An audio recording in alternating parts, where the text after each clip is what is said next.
Welcome to the St. Albert Alliance Digital Gathering. Now, wherever you're watching from, we're so happy that you've chosen to spend this time here with us. And as we begin our service today, parents, I just want to remind you to head over to our Extreme Kids Facebook group or visit the kids page on our website to find videos that have been put together specifically for you and for your children. It's so important to continue to cultivate an atmosphere of godliness in our kids in this season. And if you're watching live with us today, our team would love for you to say hi in one of the chats or whatever platform you're watching on. Now this morning I'm going to invite you and your family to join in reading the verse that will be on the screen, and that's Psalm 3:3-6. In this season where we're feeling a little maybe insecure or not sure where things are at and things are changing moment to moment, let's remember to center our hearts on our shield, our God who is faithful, who watches over us. So families, or whether you're on your own, gather together and let's read the word of the Lord together.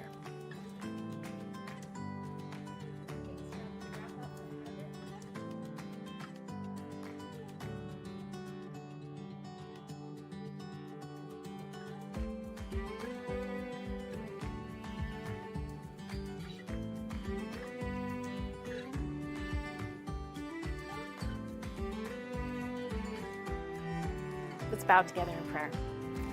Jesus, thank you that you are a shield. You are the one who watches over us and guards our hearts and minds in Christ Jesus. Father, today, may we continue to give our whole lives unabandonedly to you. And Jesus, would you be with us as we join one another in worship together? We ask this all in your name. Amen.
Love is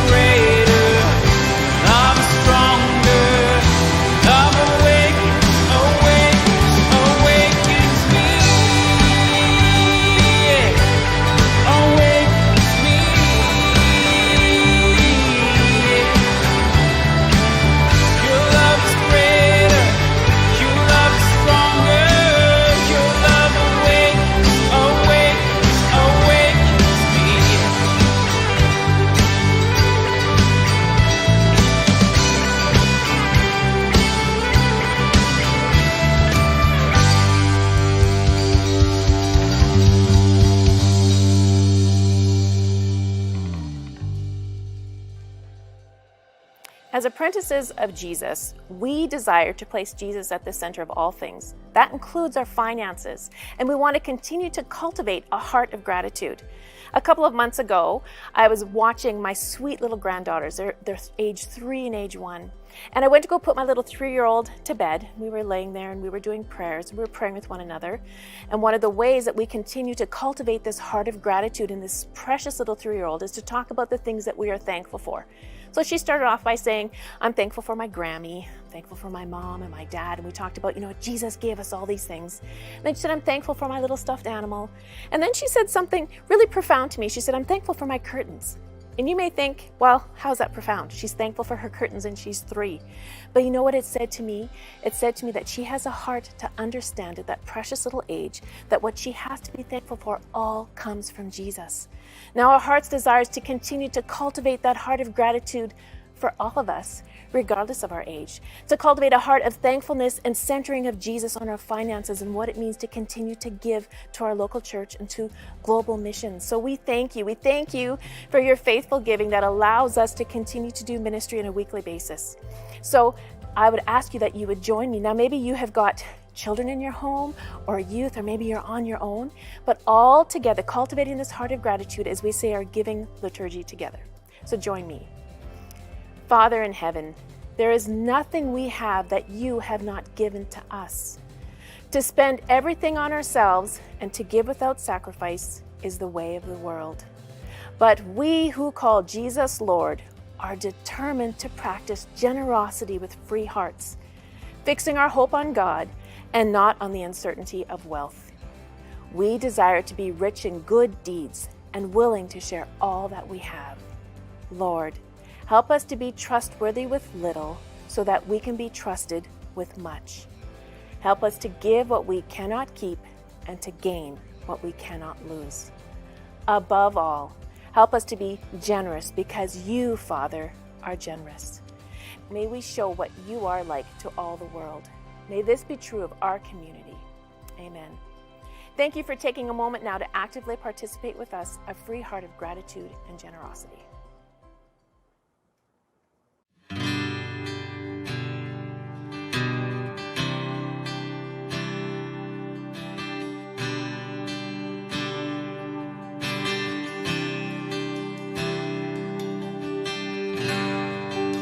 Worthy of every song we could ever sing, worthy of all the praise we could ever bring, worthy of every breath we could ever breathe. We live for you.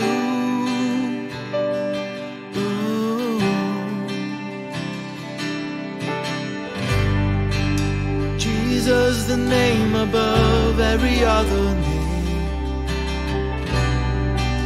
Jesus, the only one who could ever save. Worthy of every breath we could ever breathe. We live for you. Oh, we live for you. Holy, there is no one like you. There is none beside you. Open up my eyes in wonder. Show me who you are and fill me with your heart and lead me in your love to those around me.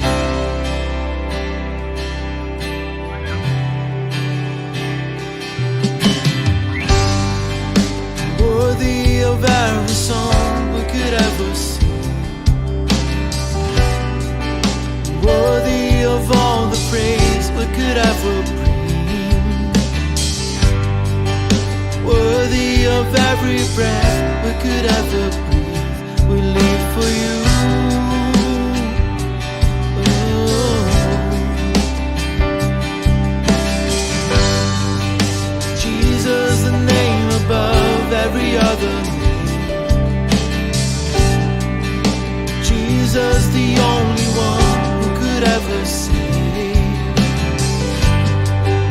Worthy of every breath we could ever breathe. We live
It's so good to have you with us today as we continue our series called Resilient Hope. You don't have to talk with many people to hear stories about how these have been challenging days, and for many, hope has been distant or even really seems impossible. The grind of a pandemic, it's been challenging, physically, emotionally, spiritually. Surveys are telling us that across the board, people are indicating their mental health, their mental well-being has taken a dip, and for some a significant dip during this COVID pandemic. In a survey conducted by the Canadian Mental Health Association, they said 40% of Canadians say their mental health has deteriorated since March. I think it would be safe to say that number's increased since this survey was done in the fall. Our capacity to deal with the ups and downs of everyday life has been diminished. And as much as we have mental energy and capacity, it's tied up in trying to deal with ever-changing restrictions and limitations, with physical distancing and isolation that comes from it. The struggle of work, the lack of work, financial stress, relational difficulties, all of those increase, and it can be overwhelming, and it's having a significant impact on our mental health. And therein lies the challenge. Mental health is something that often has a stigma attached to it. No one wants to raise their hand and say, yeah, that's me, I'm struggling with it. And so to compound the problem, many just suffer alone without support or the help needed to deal with it. In just over a week's time, there's actually an initiative, the Bell Let's Talk initiative. Over the years, it's done a great job of starting the conversation of mental health. But the truth is, it can't be something that we tweet about or give time to only once a year. The realities and the experiences of mental health struggles are a thing that happens all throughout the year. If you were with us last year at this time, we were in a sermon series called Resolutions That Last. And one of the common phrases we heard, and we wanted this to be a place that it's okay to not be okay. That we want to create a place where people can be honest with where they're at, and we can be a community that walks alongside people as they deal with mental health issues. It begins with conversations.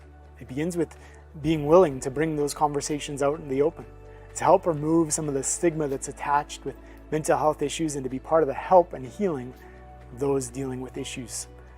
Paul had some sharp words in Galatians chapter 6, and an encouragement in Galatians chapter 6. His words were, share each other's burdens, and in this way obey the law of Christ. If you think you're too important to help somebody, you're only fooling yourself. You're not that important. His words were actually just saying, it's a call on you. It's part of our call as followers of Christ to walk alongside others. The life of the church, being part of the body, is sharing the load with others. Today we're going to hear from a friend of mine. His name's Brett Ullman. Brett and I first crossed paths while we were doing our master's at Wickham Graduate School. Brett was just finishing his degree and I was just starting mine. But shortly after we connected at Wheaton, his life took a dramatic turn and he experienced a breakdown. I've asked Brett to share with us some of his experience, some of the things that he's learned over the last number of years, navigating his own mental health walk and the struggles associated with that, and the ways that we might be able to, as a church, grow and walk alongside those who are dealing with their own mental health struggles. My prayer is that as Brett shares his story, that God would open our eyes and our hearts, that we would be people who don't shy away from leaning in to walk alongside those who are struggling with mental health issues, but instead that we might grow in understanding and compassion, and that we might be ones who actually share the burden and share the load of walking with those dealing with mental health issues. So join me in welcoming Brett. Hi, I'm Brett Ullman. I'm really glad you're here today for our conversation on mental health, which I call Hope for the Walking Wounded. I'm going to spend probably the majority of the presentation in this mode where you can actually see my slides. I think I'll start by giving you a quick, let me just tell you who I am. My name is Brett Ullman. I come from a town called Ajax. Ajax is about 45 minutes east of the city of Toronto in Ontario. My background is education. I'm a trained high school phys ed chemistry biology teacher. Spent my entire career teaching with the Toronto Board, teaching actually rotary science to grade 7s and 8s. Left teaching about 15 years ago, where I did the Aero Leadership Program, and then I did my master's at Wheaton Grad School, which is actually where I met your pastor Mike. And I've been a full-time speaker since then, and I travel and speak, and I say that with some grace because COVID has changed things, but I now do a lot more of this kind of Zoom and digital, but I speak on current issues. Mental health is probably my largest, then parenting, And then the bigger topics, addictions like pornography, media, faith, family discipleship, dating, and men. I challenge us as guys to be better fathers, husbands, and boyfriends. This is my wife, Dawn. My daughter, Zoe's in first year university, and my son, Ben, is a senior in high school. Those kind of grades have been interesting. My daughter lost her prom, her grad, and she's having a fascinating year. She's actually in residence at a school called Western. And then my son's in grade 12, losing most of his senior year. Today is probably my favorite conversation. When I left teaching, I did the Arrow and then I did the Wheaton program. It was during the Wheaton program that my friends, my family, and different people had, I'm going to say, interventions, where someone would sit you down and say, you need to slow down. At that point in my life, I was speaking probably 275 to 300 speaking dates a year to pay for my master's degree in the US. And it was too much, and I knew that, but I just kept saying to people, March 1st, 2012. Because for me, that would be the day that I would graduate. And I did. And I then began to have struggles. My sleep first fragmented, and then I began to get very dizzy during speaking events and almost pass out. I'm 6'6". You can't tell that by this, but when you're walking across the front of a stage and there's 400 or 500 students and your knees buckle and the back of your head starts thinking, how do you gracefully pass out in front of 400 or 500 people? Things have changed. This happened 4 or 5 times. One morning I found myself crying in my car at 8 a.m. I was doing a Catholic high school tour in a city called Windsor, just across the water from Detroit. Canceled the tour, more people involved, doctors, counselors, therapists, all these specialists, and everything kind of came to a head when I was speaking at a camp. I went the day before with my family boating, came out of a McDonald's restaurant. And if you know most McDonald's, when you come out, you have to walk through the drive-through lane to get to your car. Well, I thought I was being hit by a car, but I wasn't. My equilibrium had kind of completely shot. And my wife, I kind of called out as I thought I was being hit by a car, but I was falling into a parked car, kind of many, many steps past the drive-through. My wife walked me to my car, drove me home to the cottage. I didn't leave the cottage for the week. I didn't leave my house for 5 months, and I didn't work for an entire year. There's irony to my journey in that we're now in 2021, and I'm a speaker who speaks on mental health, and I still struggle. I still struggle with panic, and I still struggle with anxiety.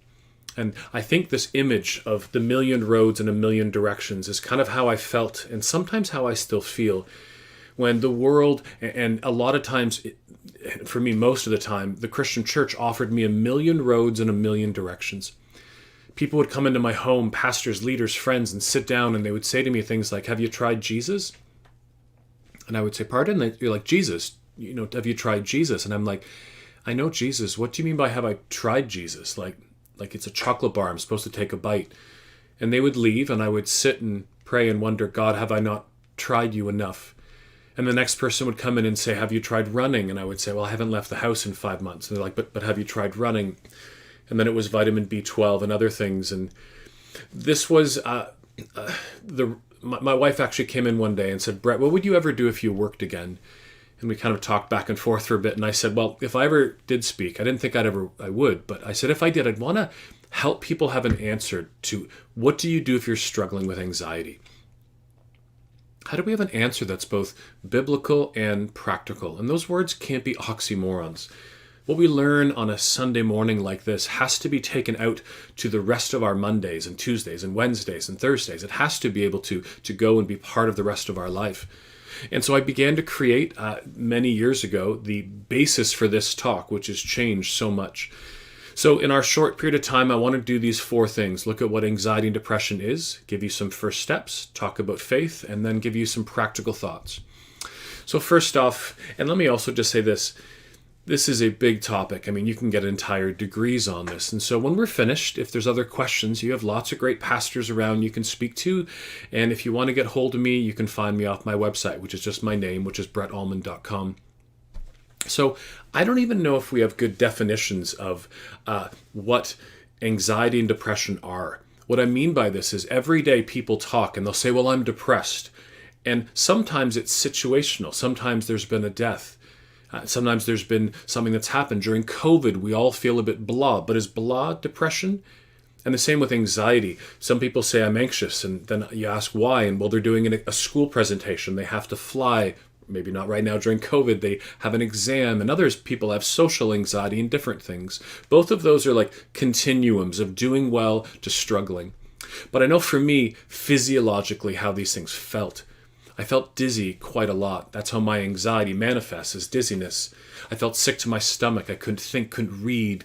Reading was one where the words actually looked like they're vibrating on the page.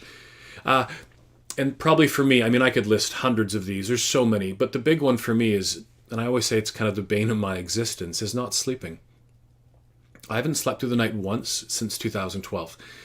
I'm up usually 6 to 7 times a night, and I wake up very unrested. And if you struggle with sleep, you understand this. You get up and you don't feel knit together. And you struggle in your relationships, and you struggle in your faith, and you struggle in other things. I think that we often blame technology on this. I'd hold up my phone, but my phone's actually what I'm filming with right now. But we think technology causes all problems. Is technology part of the problem? Yes. Is it all of the problem? No. So, TV, like the Netflix series, or not the series, the show, The Social Dilemma, we need to look at social media and how it affects us. But how about the relentless pressure we put on ourselves and our students today? We have really bad diets. We don't sleep well. We're just not enough. How about dopamine? Every time your social media dings or your watch tells me that whatever sports team or whatever scored a goal or something else, I get a hit of dopamine to the brain. What does 1 million dopamine hits do to a human? We don't know, but we're going to find out. This is you, as the students who are listening today, are the petri dish. You are the test case for this, and the stats don't look good, especially for the young women. And overparenting, parents, the more we overfunction, the more our kids underfunction, and the more they are ill-prepared to actually deal with things when they head off to college, university, and beyond. That's my entire talk on parenting, navigating everything, looking at how do we stop that and how do we create good, rich relationships with our kids. Predisposition, trauma, burnout, breakdown, isolation, loneliness, sickness, substance abuse. Do you see the point? There's many reasons we struggle. Now, this was a study done. It was called The Broken Generation Campus Crisis. It was a Maclean's magazine study and poll. And they polled, St. Albert, just south of you, University of Alberta in Edmonton. They polled 1,600 students, and they asked basically these questions. And look at these statistics. How about felt lonely? 62, very sad, 66. So depressed it's hard to function, over a third. Overwhelming anxiety, 52. And I believe today these statistics would be your church. They'd be my church, every church from you to me and from coast to coast in this country. And I think we need to begin speaking about this more, because one of the sad statistics for mental health is when you ask people, did the church help you or hurt you? And this is just the greater church. I'm not saying yours or mine or others, but most people say the church actually hurt them more than it helped them. And we can change this, right? These are easy barriers that we can try to avoid. First, I think we need to start with just a foundation that no matter what you're dealing with, you can have this journey towards kind of hope and healing. Because I think we give different sets of rules for someone in our church world who has diabetes or cancer or other things, and then other people with mental health. Just a couple comics. Have you tried, not having the flu? Said to someone throwing up in a toilet. Nobody would ever say that to someone who's sick, but they would say it to many of us who struggle with mental health. And the last one, I don't think it's healthy you have to take medication every day just to feel normal. Don't you worry, it's changing you from who you really are. And the person's taking an insulin shot for diabetes. Something that no one would ever say to someone with diabetes, but those of us, myself included, have hundreds of conversations with people who say we shouldn't take meds. Let's just address that up front. What about medicine? I will say, here's an interesting story. It was 1.5 years ago, I was actually diagnosed with Lyme disease. And if you know people with Lyme or have Lyme, it is not fun. It is a hard to diagnose, hard to treat disease. But when I went on medication for Lyme the summer before that, do you know how many people wrote me and said, Brett, as a Christian, you shouldn't take medication for Lyme? 0. When I posted online for prayers when I began to take medications for mental health, I think I had 400 in the first few months. Now, I live online. I have a lot of people I meet as I travel and speak, but that's a lot of discouragement. Asthma to sleeping pills.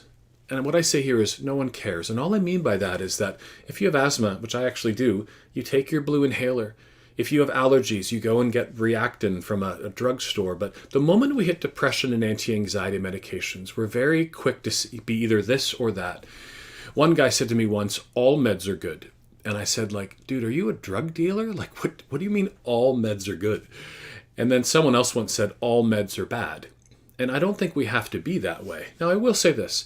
I hope that those of you who struggle or one day struggle with mental health never have to take meds. I would prefer always, and I have a video on this and I'll show you at the end. I hope you do the things that we can do to help ourselves before we take meds. But if you need to take meds, it's okay. Just like the same if someone needs chemotherapy or insulin, like chemotherapy for cancer, insulin for diabetes.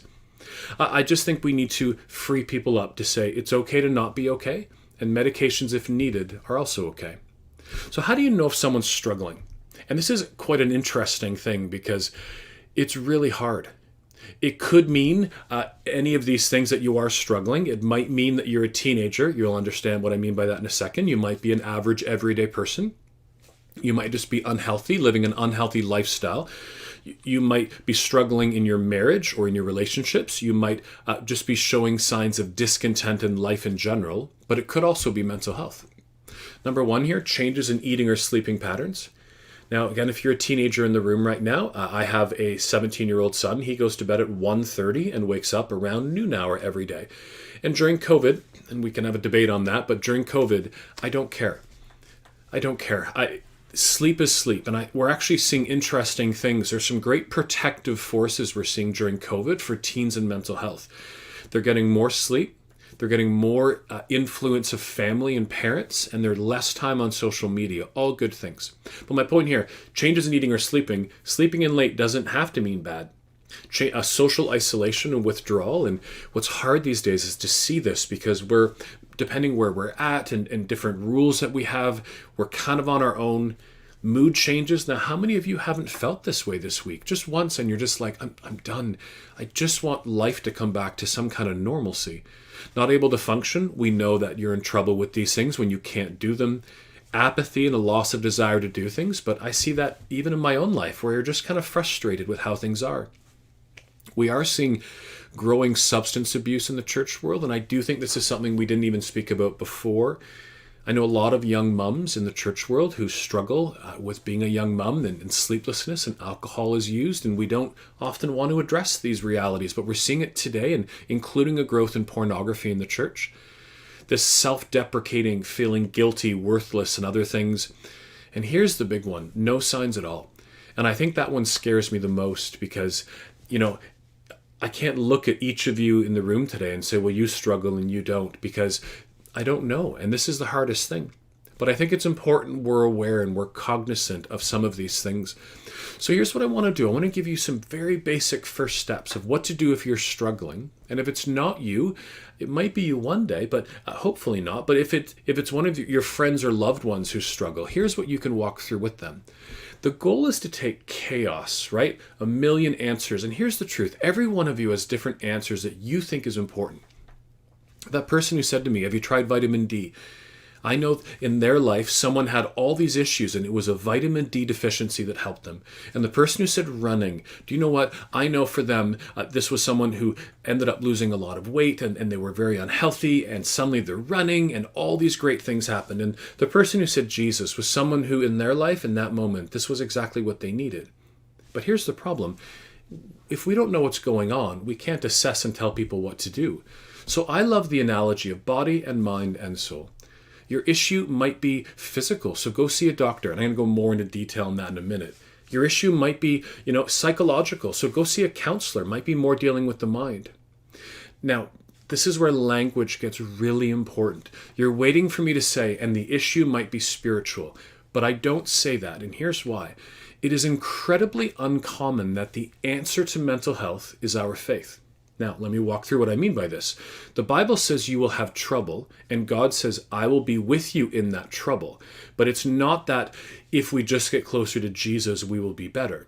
So what I say is our faith is the foundation from which we journey all things in life, whether it's mental health or cancer or other things. But that foundation is our foundation. It's so important, but I don't say that it's the answer to mental health. And hopefully you understand what I'm saying here. Now, it's not body, mind, and soul. It's actually more of this kind of Venn diagram. And I think it's important to realize that each of these things affects the other. When you've been sick one day, it affects the mind and the soul. And I just say during COVID that every day you should do something for the body and the mind and the soul. Today, where I live, was a beautiful sunny day, first sunny day in a week, and everyone's out. People are going for walks. I went for a walk today. You should look at every day doing these things. Now, I was at a talk pre-COVID, because there's people in the audience. I forget how many months we are now. And someone asked during the Q&A, hey, Brett, do Christians have less struggles with mental health? What a great question. And so I answered what I thought was right. And I said, I think the answer is no. And I said, we don't have different statistics of cancer. We don't have different statistics for other things like that. And so I said, no, but I said, I'm going to go home. And I got the person's email and I said, we'll chat later. And I was wrong. Christians do. Now, it's really important to understand why. And this is in psychology today, not even a faith-based thing. And here's what they say. It's because of our religiosity. Now, religiosity is a word we don't often use, and we use it more negative. It's like we say we're Christians. It's not about the buildings and our structures and programs. It's about our faith. But here's the protective things that our religiosity does. It protects us against mental health issues. Think what we do on normal Sundays. And what we do during the week, we meet, we're together, we have small groups, we do these things, and those things combat alienation and isolation and loneliness and all of these things. And we have best practices, and just like we're doing today, we speak on issues like this and add value and help people journey through these things. And I want to say, I'm an and person. I'm not an or person. Here's what I mean by that. The answer might be running and counseling and Jesus. It's and. It's not one or the other. So let me walk really quickly just through what I did. So for my journey, I did these things. Go get blood work done. Go see your doctor. Go see a sleep specialist. I went to a sleep specialist, and in the morning, if you've never been, they put electrodes all over you. And in the morning, I said, can you fix me? And he said, no. And I looked down, and he said, no, look at me. It's interesting when a doctor notices your discouragement. And he said, look at me. And he says, this is a good thing. You don't want sleep issues. And so he said, tick it off your box and say that this is not one of the issues and move on. I have a friend of mine in Alberta. I won't say where. It's actually numbers of hours away from you. But his church basically said to him, your issue is a spiritual issue, and we will continue to pray. By the way, keep praying. Those are good things. Many months later, he's still off work, and him and I were conversing back and forth, and I said, go to a sleep clinic, because sleep was his issue. And so he went, and in the morning, he said to the doctor, can you fix me? And the doctor said, you have the worst sleep apnea I've ever seen in my career. And they gave him one of those, I call them Darth Vader machines, CPAP, BiPAP machines, and he went to bed that night, and he said in the morning, I was better. He said one day and I was better. Now, he actually was a pastor, went into work, and the pastor didn't let him, the lead pastor, which was good. But you get my point. If you don't sleep well and you have a good night's sleep, there's something so special with sleep. If someone's not sleeping, why do we head off on all these tangents? Let's look at some of those foundational things we can correct. I'm not currently on medicine, but if I need it, I'll be back on it. CAT scan, MRI, books, naturopaths. Here's my point. There's lots of things here. And if I can encourage everyone today, exercise. Everyone needs to exercise. And if you struggle with mental health, this is a non-negotiable. And then sleep better and then eat better as well. So I would say, look at, because some of these things are just natural consequences to your unsustainable life that we have. Number 2 would be counseling. And I would say go see a counselor, get perspective and get framework for getting better, how to deal with your emotions. If I was with you right now, I'd be sitting in a big kind of high wingback chair. Because I've learned for whatever reason, if I sit back in a chair with the arms, my body stays calm, even though I feel dizzy. For whatever reason, that works for me. What are those things that might work for you? And you see the word psychiatry here, and it's interesting. Someone once said to me, well, psychiatry comes from a different worldview than we have as Christians. And I said, yes, but it doesn't make it all bad. It's not like everything Christian is good and everything secular is bad. We as Christians need to put everything through like a sieve, right? Is it something we should say yes to? As a Christian worldview, is it something we should say no to? Or is it something we can modify? When I'm not talking about music with that, like clean versions of songs, but I'm just saying sometimes we can modify. But that's how because our worldview shapes our values, and our values in turn shape our actions. And have fun sounds like an interesting one, but you find as we get older, we stop having fun. And many counselors will say, have some fun. And this isn't last body, mind, and soul, but our faith. And this is what we do, right? This is what we spend the predominant amount of our time in life working on this. We do devotions. We sing in church with musical worship. We do all these things. And I would encourage you, buy books on spiritual disciplines. I have a YouTube video on, I think it's my top 12 books. Authors like Dallas Willard and Richard Foster. Richard Foster's son, Nathan Foster, has a really great book called The Making of an Ordinary Saint. It's these daily disciplines that we do to grow in your faith. We do this. Now, when I'm in a public environment, I actually use this slide because I can't talk about faith, but there are things like our soul and spirit, and there's lots of debates we can have on this. Have you ever gone for a walk and say, that's really good for my spirit? It is. There's something about going for a walk that is good for you. And I would say things like well-being and gratitude. And we have a gratitude jar in my house. And throughout the year, we put all the things we're thankful to God for of what happened. And just a few weeks ago, as the new year, well, actually a week ago, we opened them up and walked through all these things that we're thankful for. Many of us who struggle with mental health, what we forget sometimes is that there were good things that happened. We paint the whole year with this picture of it was bad, and there's some good things. The spoons analogy, and you might not be able to see it, it's very small there, but this is the idea that you only have so many spoons each day. Like it kind of says, if you have 12 spoons, and if you didn't sleep well, take off one. And if you're not doing well in other areas, take off a few more. But it might take one to get dressed. It might take one to have a meal. It might take 3 or 4 to go to work or church or other things. And it's just saying, spend your money wisely, kind of your spoons. Mindfulness, we're going to come back to reflection, family. My point with this is really simple, that there's a lot of things in the body, the mind, and the soul. And so there are 3 roads which we journey continually.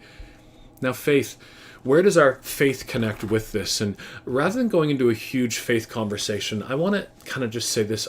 I spent a lot of time trying to figure out, did I do this? Is God doing this? I read verses like, God tests his people to know what's in their hearts, and it's good for me to be afflicted so that I might know your decrees. And then I read Richard Winter in his book called When Life Goes Dark.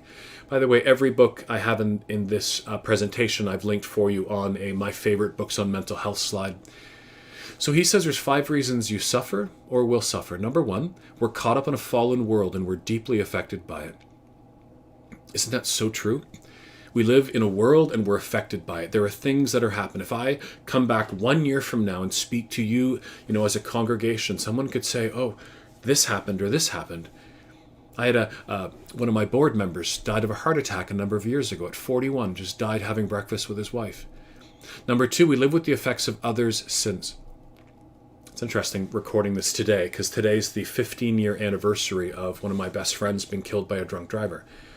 I saw it on social media today. We live with the effects of that. That person didn't do anything to deserve this. We were affected by things. Read the book of Ecclesiastes. Number 3 is our own sinful nature. During my time at Wheaton, many people said, you're doing too much, you should slow down. And I said, I'll be okay. And I was wrong. And I always say, I wish I could go back and do it again. Now, here's the problem is I'm making an assumption that if I went back and did it differently, I wouldn't struggle with this. And maybe I have a predisposition to mental health. Now, number 4 and number 5 are things that we don't like to talk about, but they're in the scriptures. And depending on, I get a chance to travel in every denomination in the country. Some speak about it way too much. Some talk about it never, but there is a spiritual realm. And if you want a beginning book with that, Neil Anderson's The Bondage Breaker. I said Neil Armstrong the last time I spoke. Very different conversation. But a good beginning to that. And then God's discipline and discipleship. Those verses that we don't understand. And here's the truth. As a Christian, my life are for his rule and his reign and his all. And I don't know which of these are me anymore. But I'll try to use my story the best that I can. Which leads me into the verse that we get given quite a lot. Which is Romans 8:28. And we know that God causes all things to work together for good to those who love God, to those who are called according to his purpose. Now, the problem with this is that I think we read into it. We kind of read into it something that it actually doesn't say. God doesn't say that all things will be good. All things are not good. As I said, if I come back 1 year and have a conversation with you, you're going to tell me some of these things that people went through. Now, I actually want to make sure I have two computers running here. This is the one thing I always want to kind of say right, because I think this is the verse that we sometimes get wrong. So here's the truth. In all those things that happen in life, in the heart attacks, I just had my father-in-law pass away of a heart attack. In these things, in the car accidents that my buddy had 15 years ago, did they need to do something? Did they need to read their Bible more or pray more and they would be okay? And I would say, that is actually not, we're heading away from Christian faith here. This is kind of works-based theology. We're saying, if you did this, you will feel better. If you did this, you would be saved. And I would also say, if you look back to scriptures of the people who lived with Jesus, John the Baptist was beheaded. Jesus was murdered. Most of the disciples, other than one, if I'm correct, were murdered and martyred. Even looking at, someone once yelled out, what about Job? And I remember I always kind of say back to people, what about Job's family? And it's funny, no one who's ever asked me what about Job has ever been able to answer me about what about Job's family. Because the verse kind of talks about the wind came and the house fell and Job's family died. Job came back, but Job's family didn't. Is God's kingdom moving towards its end in Revelation? Yes. Will it be good? Oh, yes.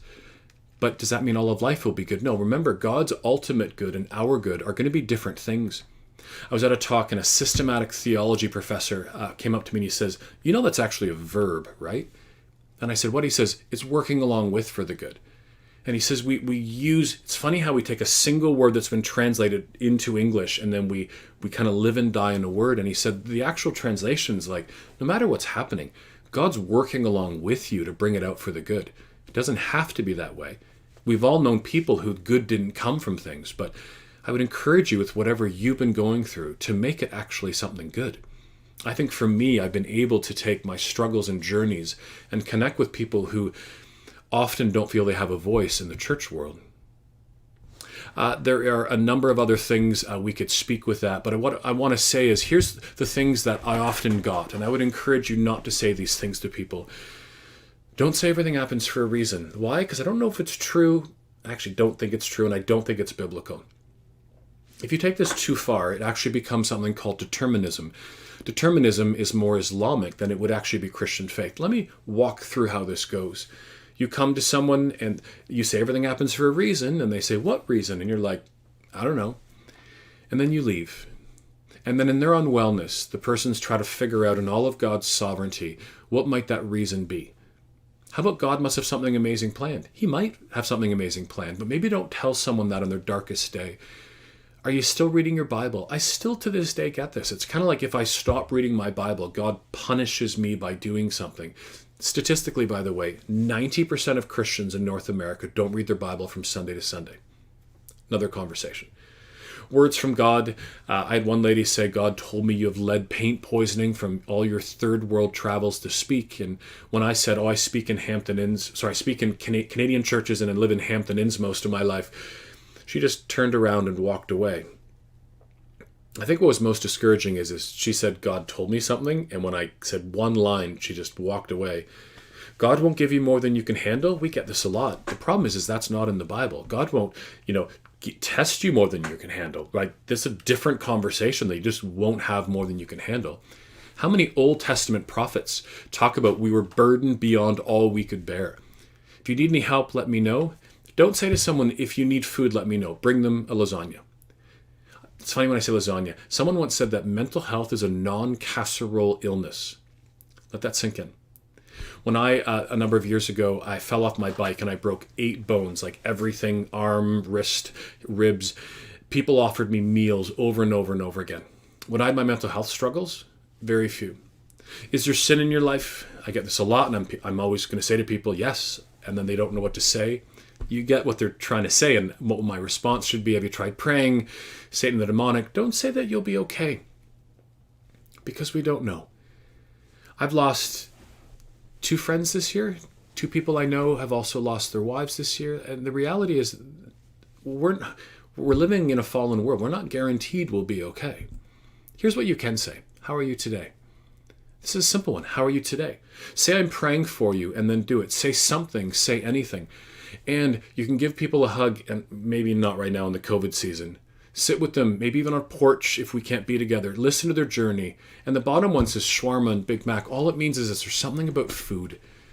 There's something about food. And so if they like a cheese pizza from Pizza Hut, then get them a cheese pizza. I love it says in 2 Corinthians, I want to get the verse right for you.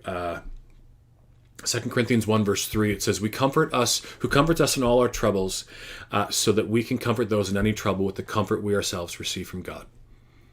So I have a large series I made for people on YouTube looking at how we can have good mental health during the COVID season. And there's 20. I'm not going to go through all these. We've covered most of these already. The one I'll say here is breathe. And breathe is the word mindfulness, which is funny how we think there's something not faith-based. We're not talking about meditating on God or prayer or solitude. It's breathing. When you're anxious, breathing helps. And so there's apps like Headspace and Calm. Inhale, exhale. It just calms you down. Counseling, I would just say, we need to let people understand that counseling's a good thing. You don't need to go 2 times a week for the rest of your life, but it's okay to sit with someone and walk through your journeys. Family check-in, number 12 there. You can actually get an emoji check-in where kids can say, here's how I'm feeling. During COVID, I think it's really important. We kind of, have even a weekly check-in, seeing how people are doing. Limiting work, grace and mercy, listening to music, family dinners. My point is there's some information here, and I would encourage you, maybe do 1 a day and see how you can implement it in your life. Some thoughts and we're done. This is an easy, simple one. If one door is not working, if you are unwell and one door is not working, choose another. If one counselor doesn't work, choose another. If whatever you're doing isn't working, then try something else. I'm at what's called a functional medicine clinic. It's doctors and naturopaths and all these other people who work together, and we're often kind of switching. Well, this isn't working. Well, let's try something different. It was, I was going to say Bruce Hornsby. It was Bruce Cockburn many, many years ago who sang this, "To kick at the darkness till it bleeds daylight." This is a fight. And so my challenge to you is fight. I see way too much apathy in the church world sometimes, a lot of waiting. And we can pray, but I also encourage us to do the things that we can do for this. Winston Churchill once said, never, never, never give up. And this is where we have hope, right? We never give up, and we surround each other as loved ones and as friends and as family and as churches as they go through things.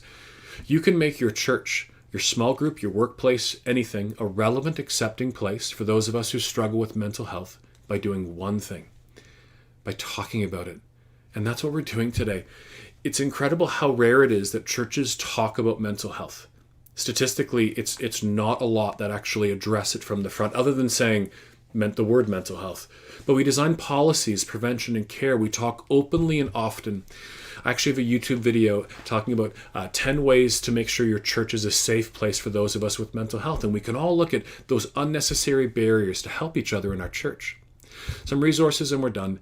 The Canadian government put out a thing called Wellness Together, and I don't know why, but they didn't buy wellnesstogether.ca, but it's ca.portal.gs. There's tons of really great resources for people, all free, with mental health. My website is just my name. It's brettullman.com. I'll just put it on the screen on here for a second. If you go to this site, I call this a landing place. There's about 1,000 blogs, articles. Now, I'm a curator. I don't write everything. Often I'm like, here's a wonderful resource I found from whatever organization. And all my YouTube videos go on here as well. But if you click blog and mental health, you will find everything that I've ever done on this topic. And I have the most on mental health and parenting. These are some of the mental health ones. The 10 ways to make your church a safe space. I think I actually just changed that name. So if you look for the crayon people, you'll still find it. Walking daily. Last January, I walked every day for 6 months and kind of documented my journey and how walking is one of these things that incorporates the mind, the body, and the soul. Like it is there's something about being outside and nature for me and interacting and praying or being quiet with God. And the other ones here, 6 thoughts if you need to be on meds. So if you do take meds, just some things to think of. And 6 things to do before you take meds. I should probably switch those around. And this might sound weird, but I put down my top 10 books on habits. One I really love this year is called Atomic Habits. These are eating healthy, exercise, daily spiritual practices. These are things that we need to find out, figure a way to make habitual, that they become part of our life every day. My top 14 books on mental health and my top 7 books on loneliness. If I had to give you 2 today. Now what's interesting is neither of these are faith-based books, but you can add our faith context around it. The Anxiety and Phobia Workbook is a massive workbook on this conversation, and the ripple effect is about, if you look there, sleep, eat, move, think. And I just think there's something so foundational about those things. All the talks that I do, you can find on YouTube. This one's called The Walking Wounded. It will be very different than the talk I'm doing right now for you because it's changing over time. And I've written 4 books, 2 on media, 2 on mental health here. The Wounding Embrace I wrote with another pastor a number of years ago and a psychologist. And this is before I had my breakdown. So it's not the body, mind, and soul. It's more good information on eating disorders and self-harm and depression. Reset will sound weird, but this is my breakdown put in book form. Someone asked me, they said, have you ever written out your breakdown? And I said, why? And they said, I've never heard a Christian's perspective on a breakdown. So I wrote my journey. It's a lot of my journals. And then Carrie Newhoff, some of you might know Carrie, he wrote his, and another 17 or 18 friends and family wrote their journeys. And I have a new book. It is actually a beast of a book. I'm going to go back to this for a second. It is a 223,000 word handbook covering many topics. The first 6 chapters are really based on parenting. The last 10, and there's the mental health you can see right there, is the largest chapter by far. And the chapters from mental health onward are all written to not just a parent. There's little notes for parenting, but it's written to any of us. So if you're looking for my most current content on it, it would be this. 2 slides and we're done. My counselor one day challenged me to put this beside my bed: great courage with great care. And it was really life-changing for me. Great courage. Get up. When you struggle in the morning and you've had a bad sleep or you don't feel well, you just don't feel knit together, great courage. Get up, chunk your day, right? Swing your feet over the bed, get in the shower, put on some clothes, eat some food, chunk your day through and do the things you need to. Go to school, go to work, go to church when we're allowed, do the things we need to right now. And then after you've done those things, great care. And great care is something we all have to work at. What are those things that fill our souls, our devotions and prayer time, our spending time with family, and whatever else it might be? And lastly, I would just say this talk, all its conversations, all its thoughts is overwhelming, and I fully acknowledge that. But the goal is to move us forward. The goal is to move us forward to a place of hope and healing and redemption and rescue. And I love the analogy of body, mind, and soul, because if you're struggling, you can do that. And if it's someone you love, you can do that. And as a church, you can look at how we can incorporate these things into our lives. Many years ago, I heard a speaker named John Maxwell talk, and he talked about how if you're ever challenged by someone, what you should do is take one thing. And so as I begin to finish today, I just say, what is one thing I said? What is one thing I said and you're like, I need to do that? No matter if it's the body, the mind, or the soul, whatever it would be. Now, here's what he actually says. You only have 3 days to do it. So 3 days from now, if you haven't done it, then you probably never will. And I encourage you, anytime you hear a sermon, anytime you're hearing a teaching, look at how you can incorporate. Because the goal is that we take the things that we learn on a Sunday and incorporate it to our Monday and beyond. For those of you who are struggling, I just encourage you to walk down these paths of mind and body and soul. I just think they're so important. If you have any questions or comments, please find me online. And I just really, again, thank your church for being willing to step up and have a conversation on mental health. Hope you all have a good day, and I'll talk to you soon. Bye. Hey, thanks so much for joining us today. And we're so grateful to Brett for serving us so well, for his transparency, and for all the hard work he continues to do to resource people on a whole variety of issues related to mental, emotional, relational health. And so you can see how to access some of those resources on the sermon notes that are available on our website or on the Stack app. I want to, of course, remind you the Hub ministry here at St. Albert Alliance is such a great place for support, encouragement, equipping in these kind of things. You can engage it online. In fact, that's the only way you can engage it in these days. So no matter where you may be watching from, that may be a great next step for you. We just really want to affirm, really throughout this whole Resilient Hope series, that it's okay not to be okay, but also that we're here to help. if you'll have the courage to reach out and to experience the hope in Jesus through others. So one of the first ways you might reach out if you're watching this on a Sunday morning is by having someone from our prayer team pray with you, even about some of the things you've heard today. These are confidential opportunities for you to be prayed for, to be blessed, encouraged, and strengthened in the Lord. And we really hope that you'll take advantage of that. Or if you're brand new to St. Albert Alliance, or even relatively new to our church family, you can also text first time to the number on the screen, and someone from our team will be grateful for the opportunity to reach out and connect with you in a personal way. So why don't you join me, and let's express our corporate response to what God has been saying through today's service as we send each other out into our week.